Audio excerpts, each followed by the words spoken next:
The Ahom Kingdom. Chapter 5. In the cold mist of a January morning in 1539, the great Ahom king Suklengmung lay dead, murdered in his sleep by a trusted servant named Rodiman. But behind the blade, whispers pointed to a far more chilling truth. They whispered his own son, Suklengmung, had conspired against him. Suklengmung had always lived in the shadow of his father, the empire builder, the warrior king who had tamed the Sutiyas, crushed the Kacharis, and defeated the Muslim general Turbak. But Suklengmung was no stranger to the battlefield. Back in 1532, when the fierce Bengal general Turbak invaded the Ahom kingdom, it was Suklengmung, then still a prince, who stood at the front lines. His army was crushed. He was wounded, broken, forced to retreat. His father replaced him with another commander, a humiliation he never forgot. And yet, just days later, Suklengmung sat on the throne of the Ahom kingdom, draped in royal robes, surrounded by nobles who dared not speak their suspicions aloud. A new reign had begun, not of peace but of reckoning. His first act was to consolidate, to bring the outer provinces of the empire back into full submission. He shifted the Barabuyans closer to the capital, reinforcing control over the rich Kopali River Valley, where rebellions had simmered for years. When the distant Shan kingdom of Mongkwang in Upper Burma was attacked by Burmese forces, they turned to Suklengmung for help, and help he gave. In gratitude, the ruler of Mongkwang offered his daughter, the graceful Nang Sao Seng, in marriage. A royal union was forged, one that tied the Ahoms to the great Taishan world beyond the Patkai Hills. But peace never lingered long in the Ahom realm. In 1546, a new enemy emerged, the powerful Kok kingdom, led by the dreaded general Silarai. They came by a road no one had seen before, a secret passage carved through forest and field, built in silence by Silarai's half-brother, Gohain Kamal. That road would be named Gohain Kamal Ali, and it brought the enemy straight to the heart of the Ahom kingdom.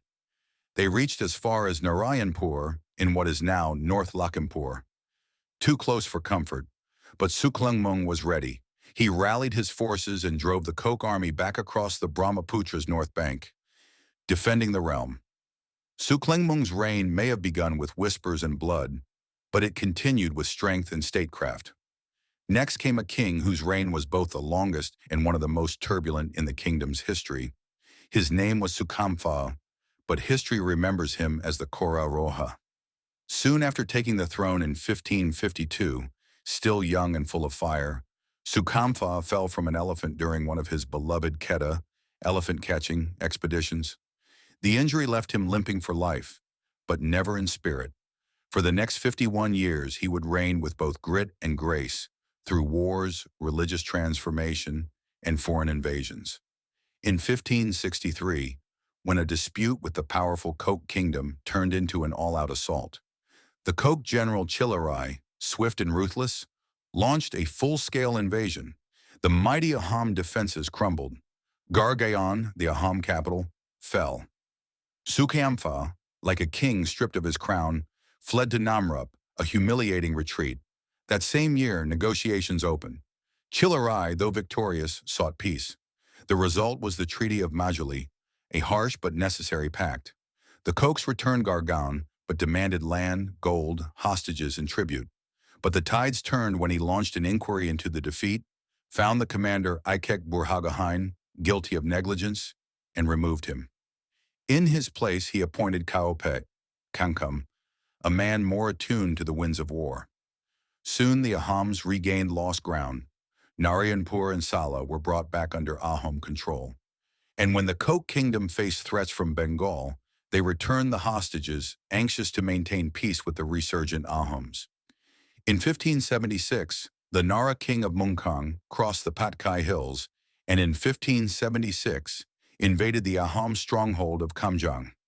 The invaders advanced alarmingly, reaching as far as the Sesa River after defeating the Ahoms at Namrup.